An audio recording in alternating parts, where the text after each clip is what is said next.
Here at Marsh Hill Primary School in Birmingham, Sharon Wells has been bursar for 6 months. Like all bursars and business managers, Sharon is keen to find ways of saving money. When I started at Marsh Hill, we seem to have a lot of paper-based systems in terms of ordering stationery and resources. We spend approximately £10,000 a year on paper, and also we want to limit the amount of cash that comes into school as well, because that takes a lot of our time in terms of counting the money and depositing the money and having the money on site. Claire Dix is a procurement expert for the DCSF. She's taking Sharon to see how another school uses e-office, Gonville Primary School in South East London. It's well ahead of the field in terms of electronic office systems, and by the end of her visit, Sharon will find out just how much these systems could save her. Most people are very familiar with the use of electronic systems in their home, so you're purchasing things online, use of the internet, etc. So that tendency is moving across to the office and particularly around schools. So we see a lot more electronic purchasing online, any admin function moving across to e-systems, and there's massive savings to be made in those areas.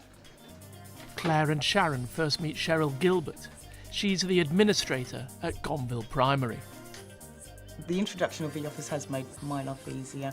Got more time to take on more tasks. We've recently begun ordering stationery through the Open system, the online ordering system. So I'd go into Open, do a catalogue search, select the type of books that I wanted. For example, I wanted A4 lined workbooks. Then you can compare prices. At the end, you check out the shopping list and it comes up with a screen to say the requisition has been submitted. You don't have the facility to pay them online, you don't have a credit card facility? No, Right. That's something that we are looking into, and hopefully within the next few weeks, months, we are looking into getting a procurement card. It's referred to as the GPC card, Government Procurement Card. That's another means of making payments and actually does away with petty cash in most schools. I'd also recommend a new online e-learning tool which is called Byways, and it's aimed at these procurement staff so that they understand the processes to go through to ensure that they're achieving value for money. And it saves you having to leave the school to actually do that element of training, because you can do it from the school, you know, when you've got some time online. Cheryl also manages the school's cashless catering system, which allows parents to pay for dinners either online or with a PayPoint card. It means that the parents aren't bringing in cash or cheques for their children's dinner money, and it also means that we don't have to do the tallying up of figures. And what does it involve you in, administration-wise? Every week we check to make sure that the children's accounts are up to date. And if they're not up to date, if a child's account is in arrears, then we have the facility of either sending them a text message or they get a written report. There's quite a big time saving as well. A great time-saving difference, yes. And, as an added advantage, parents get to see what their children ate for dinner through the week. Before this system happened, I didn't really know what my daughter had. She was younger then, so she didn't really used to remember what she had. For example, last week, on the 17th, she had fish fingers, chunky chips, fresh fruit salad, baked beans and crunchy cookie. Croydon Local Authority has purchased this system on behalf of all its schools. But if a school wants to introduce this sort of system itself, the cost is currently £200 per annum, plus £1 per pupil, with a small charge per online transaction.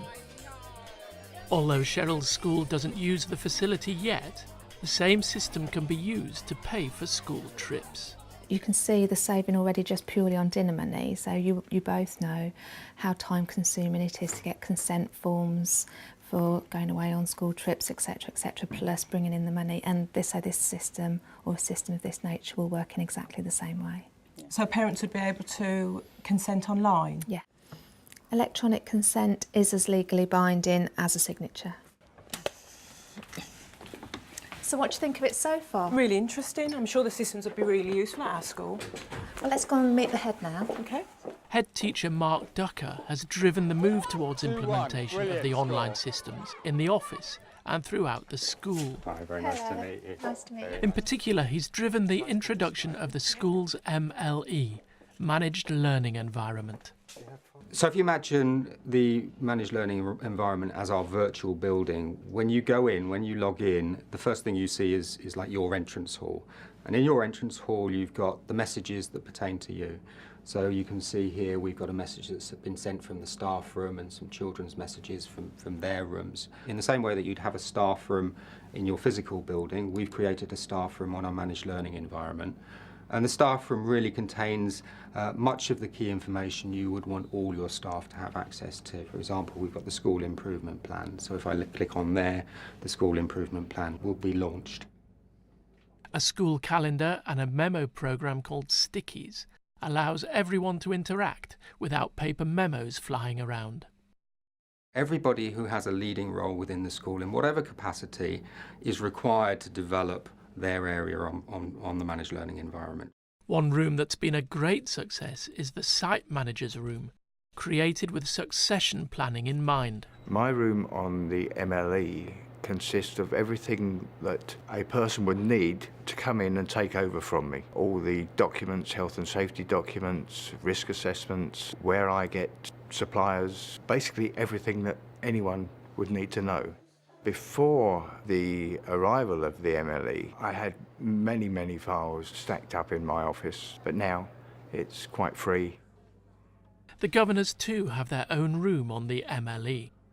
I've been a governor for 13 years, so I can see the difference. But when I was first the governor, I used to get loads of papers through to read, and all this, that and the other. And it piles up. Now with the MLE, it's all on there for me. When we visit the school, we will put notes of what we've done. So that, or if you see something interesting when you're in one of the rooms, you can say, oh, take a look at this, look what the children have done, which is nice, because that all helps with our monitoring. In our recent Ofsted inspection, governance was judged outstanding, partly because the quality of the information that's provided for the governing body was considered to be extremely good.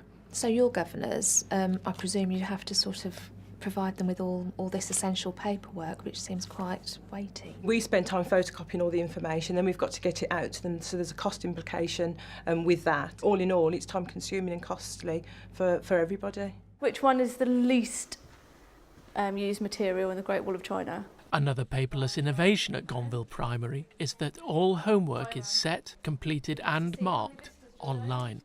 Teacher Katie Harborne has got her own Year 6 virtual classroom. Each class has their own different zones, and within those zones they have what we call an Our Views page, which will be where the forums were. They can send me general messages if they've got queries on homework and that kind of thing. Tonight's homework is knowing about the story of the Hall of the Mountain King from Peer Gynt, because we've been studying Norway.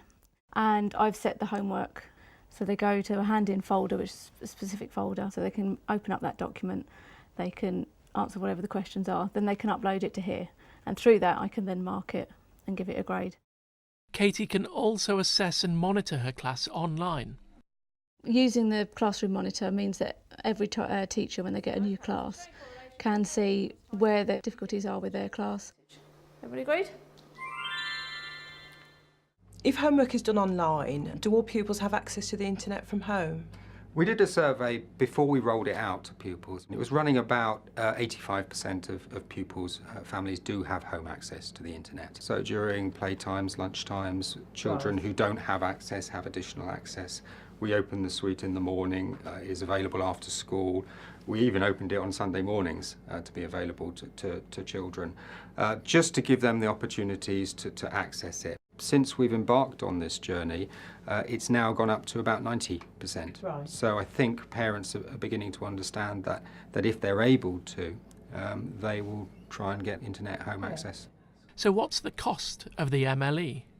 Our local authority, at the time that we signed up to it, had the offer of funding the first year. And then what will happen after your first year? After the first year, it's then for you to pay. But it's a relatively small amount if you offset what you save. So we pay about £2,500 per year.